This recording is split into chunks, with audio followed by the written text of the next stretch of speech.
Hello children, welcome to all of you on our YouTube channel Ailier Public School online classes. It's me पूजा सिंह और आज मैं आपको यहाँ पढ़ाऊंगी class 7 की social study, जिसमें हम जियोग्राफी का फर्स्ट चैप्टर डिस्कस करेंगे आज। ठीक है, जियोग्राफी का फर्स्ट चैप्टर है अवर इन्वायरमेंट। ओके, सो अगर आपने अभी तक हमारे चैनल को लाइक एंड सब्सक्राइब नहीं किया है तो प्लीज़ प्लीज़ प्लीज़ हमारे चैनल को लाइक एंड सब्सक्राइब करें।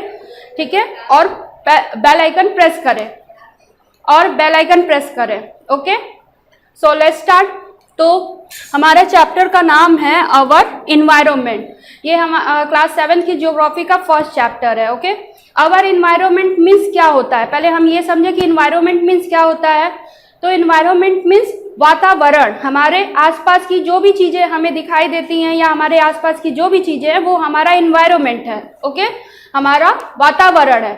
तो हमारे इन्वायरमेंट में दो तरह के इन्वायरमेंट कंसिस्ट होते हैं, एक होता है नेचुरल इन्वायरमेंट, ठीक है, और एक होता है human made environment.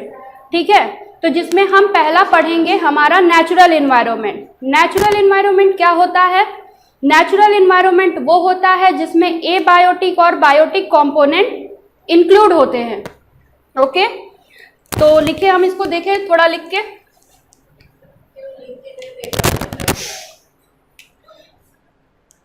Natural environment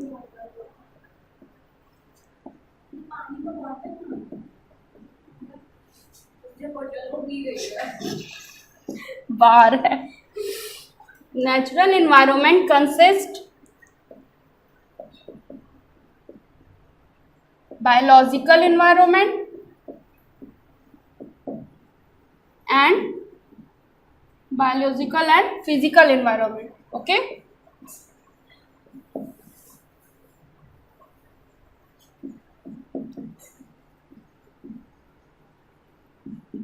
ठीक है। नेचुरल इन्वायरमेंट कंसिस्ट करता है हमारा बायोलॉजिकल इन्वायरमेंट और फिजिकल इन्वायरमेंट। जो हमारा फिजिकल इन्वायरमेंट है वो पूरी तरह से एबायोटिक कंपोनेंट होता है। उसमें एबायोटिक कंपोनेंट जैसे कि फॉरेस्ट, ठीक है, रिवर और लैंड, सॉयल, ये सब फिजिकल इन्वायरमेंट है। ठीक है, ये पूरी तरह से एबायोटिक कंपोनेंट से इसमें होते हैं। नेक्स्ट है हमारा जो बायोलॉजिकल इन्वायरमेंट है, उसमें सारे बायोटिक कंपोनेंट होते हैं, जैसे कि ह्यूमन, एनिमल्स, प्लांट्स और यहाँ तक कि माइक्रो ऑर्गेनिज्म भी। ठीक है, तो जो नेचुरल इन्वायरमेंट होता है उसमें biological environment and physical environment दोनों होते हैं। ठीक है, तो नेचुरल इन्वायरमेंट क्या होता है हमने ये समझ लिया। अब हम समझेंगे कि ह्यूमन इन्वायरमेंट क्या होता है, human made environment.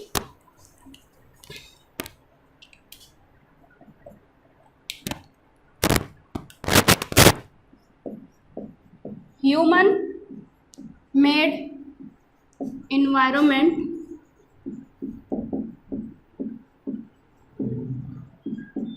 Include human being and their creations. Okay, human environment, human made environment जो होता है वो ऐसा इन्वायरमेंट होता है जिसमें ह्यूमन बीइंग इंक्लूड होते हैं और उनके क्रिएशन, यानी कि जो भी ह्यूमन ने क्रिएशन किया है, just like road, building, highway, ठीक है, रेलवे, ये सब क्या है, ह्यूमन मेड इन्वायरमेंट में आते हैं। ठीक है, तो अभी तक हमने समझ लिया कि नेचुरल इन्वायरमेंट क्या होता है और ह्यूमन मेड इन्वायरमेंट क्या होते हैं। अब हम देखें कि अब हम देखेंगे कि इकोसिस्टम क्या होता है। ओके, तो बायोस्फीयर एरिया में, एक फिक्स एरिया में जहां पर फिजिकल इन्वायरमेंट इंटरेक्ट होता है बायोलॉजिकल इन्वायरमेंट के साथ, तो वो एक इकोसिस्टम फॉर्म करता है। ठीक, जो फिजिकल इन्वायरमेंट होते हैं ये हमारी ज़रूरतों को पूरी करते हैं, हमारी मतलब बायोलॉजिकल इन्वायरमेंट की ज़रूरतों को पूरी करते हैं। हम फूड के लिए, घर के लिए, सभी तरह से हम फिजिकल इन्वायरमेंट पे डिपेंड हैं। ठीक है, तो जो इंट्रैक्शन होता है फिजिकल इन्वायरमेंट और बायोलॉजिकल इन्वायरमेंट के बीच में, उसी से हमारा इकोसिस्टम फॉर्म्ड होता है। ओके, तो ये हमने समझ लिया कि इकोसिस्टम क्या होता है, natural environment and human made environment. अब हम देखेंगे कि नेचुरल इन्वायरमेंट जो होते हैं उसमें बायोटिक एंड एबायोटिक कंपोनेंट होते हैं, वही बायोलॉजिकल एंड फिजिकल इन्वायरमेंट। फिर से बायोटिक कंपोनेंट में सारे लिविंग बींग्स आएंगे और एबायोटिक कंपोनेंट में सारे नॉन लिविंग थिंग्स आएंगे, ठीक है। अब हम देखेंगे कि जो major domains of our environment है, जो हमारे इन्वायरमेंट के मेजर डोमेन्स हैं उनके बारे में हम पढ़ेंगे, ठीक है। तो हमारे कितने मेजर डोमेन्स हैं? 4 major domains. Major domains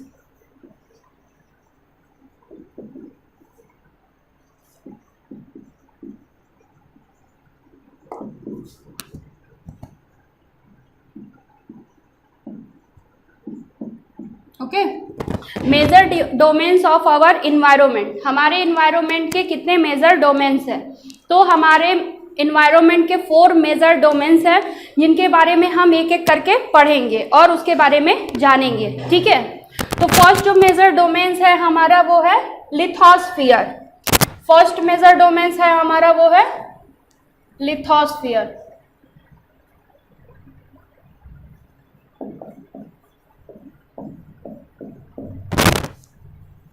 okay. अब लिथोस्फीयर होता क्या है? तो लिथोस्फीयर अर्थ का जो सबसे ऊपरी सॉलिड लेयर होता है उसे लिथोस्फीयर कहते हैं, जिसे क्रस्ट ऑफ अर्थ के नाम से भी जाना जाता है।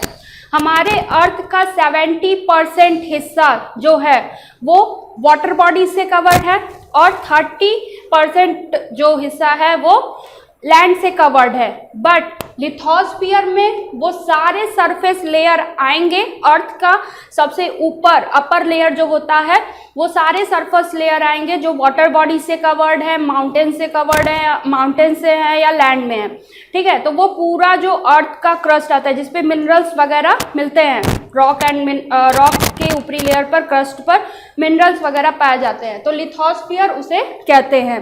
ये हमारे लिए बहुत ज़रूरी है क्योंकि इसी पर वाटर बॉडीज़ है, तो वाटर बॉडीज में काफ़ी सारी एनिमल्स रहते, तो लिथोस्फीयर में वो सारा अपर लेयर अर्थ का आता है जिसपे वाटर बॉडीज है, लैंड है, माउंटेन है। तो जो अर्थ का सबसे ऊपरी लेयर होता है उसे लिथोस्फीयर कहते हैं। इस अपर लेयर पर मिनरल्स और मिनरल्स मिलते हैं हर तरह के, जो कि ह्यूमन रिसोर्स की तरह यूज़ होते हैं। ह्यूमन उन्हें काफ़ी यूज़ करते हैं, यूजफुल है हमारे लिए। उसके अलावा प्लांट्स एंड एनिमल्स के लिए भी ये काफ़ी यूजफुल है, ठीक है। तो इसे लिथोस्फीयर कहते हैं। अब हम नेक्स्ट हम समझते हैं हाइड्रोस्फीयर। नेक्स्ट हमारा कौन सा है? हाइड्रोस्फीयर।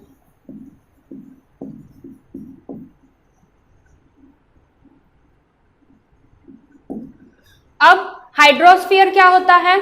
तो हमारे अर्थ पर जितना भी पानी है वो जिस भी फॉर्म में है, स्नो के फॉर्म में है, वाटर वेपर के फॉर्म में है, ग्लेशियर के फॉर्म में है, रिवर के फॉर्म में, लेक के फॉर्म में है, ओशियन के फॉर्म में है, जिस भी फॉर्म में है, ठीक है, वो सारे वाटर बॉडीज, वो सारे वाटर जो है वो हाइड्रोस्फीयर में आते हैं। वाटर हमारे लिए बहुत यूजफुल है, हमारे लिए क्या, वो micro organism, plant and animal सबके लिए बहुत यूजफुल होता है, ठीक है। उसके अलावा वाटर जब फ्लो करता है तो उसके साथ काफ़ी मिनरल्स फ्लो होकर आते हैं जिसका यूज़ हम एग्रीकल्चर या अदर पर्पस के लिए भी करते हैं, ठीक। तो इस तरह से वाटर हमारे लिए काफ़ी यूजफुल है। अर्थ पर जो है वाटर वो 3 फॉर्म में मिलते हैं, आइस के फॉर्म में, लिक्विड के फॉर्म में एंड वाटर वेपर के फॉर्म में, जो कि स्टेट ऑफ वाटर भी है, ठीक है। तो ये हाइड्रोस्फीयर क्या है? अर्थ पर जितना भी पानी मिल रहा है वो सारा हाइड्रोस्फीयर में आएगा। जो भी वाटर बॉडी है, वो वाटर का कोई भी फॉर्म हो, वो सारे हाइड्रोस्फीयर में आते हैं, ठीक है। तो हाइड्रोस्फीयर किस तरह से हमारे लिए यूजफुल है हमने ये देख लिया। अब हम नेक्स्ट देखेंगे एटमॉस्फेयर। ओके, नेक्स्ट है हमारा एटमॉस्फेयर।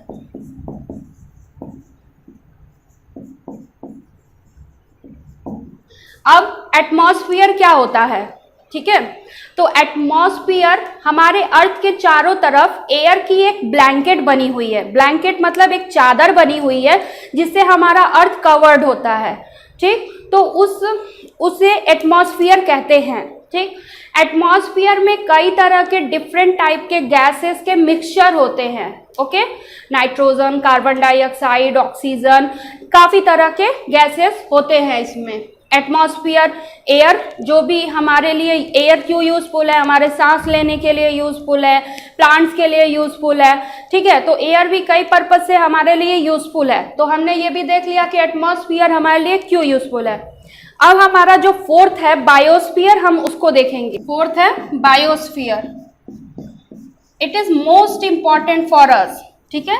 बायोस्फीयर जो है वो हमारे लिए बहुत इंपॉर्टेंट है। क्यों इंपॉर्टेंट है, इसको हम एक डायग्राम से समझेंगे। ये डायग्राम मैंने पहले से आप लोगों के लिए बना के रखा है, ठीक है। तो इस डायग्राम से हम समझेंगे कि ये क्यों इंपॉर्टेंट है हमें। तो मैंने अभी तक आपको समझा दिया कि लिथोस्फीयर क्या होता है, जहाँ पे अर्थ का ऊपरी लेयर होता है जिसमें सारे तरह के मिनरल्स मिलते हैं, और ये अपर क्रस्ट लेयर ऑफ अर्थ है, क्रस्ट ऑफ अर्थ इसे भी जाना जाता है, ठीक है। तो ये हो गया। हाइड्रोस्फीयर में सारी वाटर बॉडीज आ गई आपके, जितना परसेंट भी पानी इस अर्थ पे पाया जाता है वो जिस भी फॉर्म में पाया जाता है उसे हाइड्रोस्फीयर में कहते हैं, ठीक है। एटमॉस्फेयर में आपका एयर आ गया। एयर किस तरह से हमारे लिए यूजफुल है हमने ये भी देख लिया।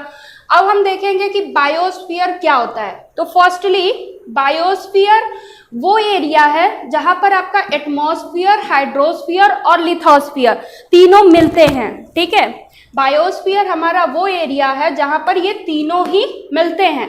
ये तीनों एबायोटिक कंपोनेंट थे, और जब ये तीनों एबायोटिक कंपोनेंट एक एरिया में मिलते हैं, इंटरेक्शन होता है इनके बीच में, तो वो एक सूटेबल एरिया या स्फीयर बनाता है लिविंग सिस्टम के लिए, ठीक है। लिविंग बींग्स के लिए वो एक सूटेबल एरिया बनाता है जिसमें वो रह सकते हैं और अपनी सारी रिक्वायरमेंट्स को फुलफिल कर सकते हैं।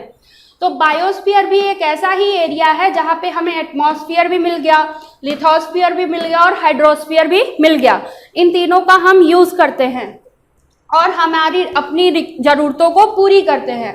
बायोस्फीयर जो होता है वो एटमॉस्फेयर, हाइड्रोस्फीयर और लिथोस्फीयर इन तीनों के कंपेयर में सबसे छोटा होता है, लेकिन फिर भी इसमें 50 लाख से ज़्यादा तरह की स्पीसीज मतलब प्रजातियां जो हैं 50 लाख से ज़्यादा तरह की स्पीसीज इसमें कंसिस्ट करती हैं। तो आप सोच सकते हैं कि ये कितना बड़ा होगा, ठीक है। तो ये हमारा लिविंग सिस्टम है जहां पर हम रहते हैं, जहां पर हम अपनी ज़रूरतों को पूरा कर सकते हैं। तो ये डायग्राम का बेसिक पर्पस यही था। यहाँ पे मैंने देखा कि जो हमारे लाइफ के लिए अदर इम्पॉर्टेंट है वो है सोलर एनर्जी, जो कि हमें सन से मिलता है, ठीक है, जिससे कि हमारा पूरा अर्थ जो है वो गर्म रहता है, हीट रहता है। उसके बाद यही अर्थ जो है धीरे धीरे जब ठंडा होता है तो ये हीट को क्या करता है, बाहर निकालने लगता है, एक्सट्रैक्ट करता है, ओके। तो ये था हमारा पूरा कॉन्सेप्ट बायोस्फीयर का, ठीक है। तो बायोस्फीयर किस तरह से, बायोस्फीयर हम लिविंग बींग्स को किस तरह से एबायोटिक कंपोनेंट की ज़रूरत पड़ती है, बायोटिक कंपोनेंट की ज़रूरत पड़ती है जिंदा रहने के लिए, सर्वाइव करने के लिए, ये हमने देख लिया अपने इन्वायरमेंट में, ओके। अब हम थोड़ा ह्यूमन मेड इन्वायरमेंट के बारे में डिस्कस करें। ह्यूमन मेड इन्वायरमेंट में मैंने अभी बताया कि ह्यूमन मेड इन्वायरमेंट में क्या आता है, ह्यूमन बींग्स और उनके क्रिएशन।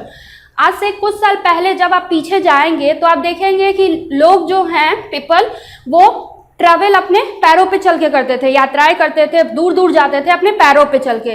लेकिन आज के टाइम में क्या है, वो एरोप्लेन का यूज़ करते हैं, बस का यूज़ करते हैं, ठीक है, व्हीकल्स का यूज़ करते हैं।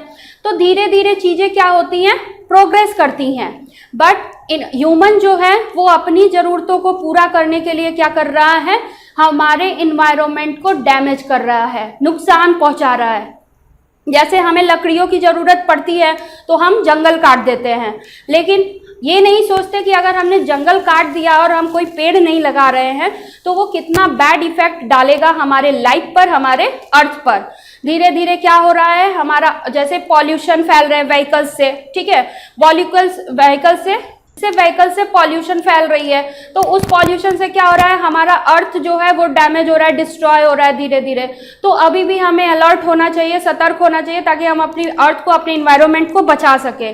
जो भी चीज़ें हार्मफुल हैं हमारे लिए उसे हमें रिड्यूस करना चाहिए, कम करना चाहिए। जैसे पॉलीथीन का यूज़, वो हमारे हाथ में है, हम उसे कंट्रोल कर सकते हैं, है ना।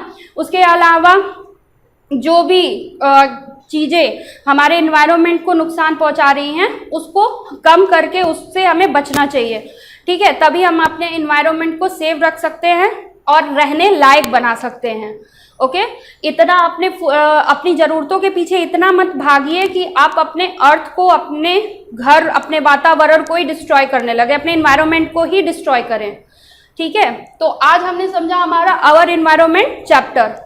अब नेक्स्ट वीडियो के लिए हमारे साथ जुड़े रहिए, तब तक के लिए थैंक यू।